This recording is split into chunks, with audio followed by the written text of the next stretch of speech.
During my son's school meeting, the counselor said parents who check their kid's phone every night can leave early, and my wife stood up immediately. I thought she misunderstood because we had never done that consistently. I barely even remembered the last time I looked through his phone, but she was already grabbing her bag like we were done. I told her to wait because I wanted to hear what they had to say about Liam's grades. The counselor smiled and said it wasn't necessary. Kids with that level of parental involvement usually don't have issues.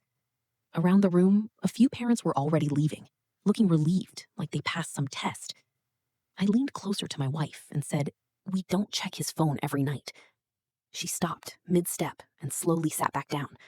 The counselor noticed immediately, and her tone shifted slightly.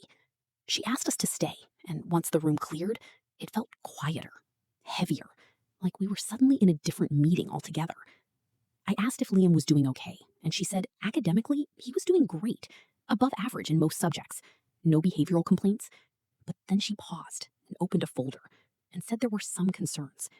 She pulled out a printed screenshot from a messaging app and slid it across the desk. It was a conversation between Liam and a contact saved as Night Coach. I frowned because I had never heard that name before.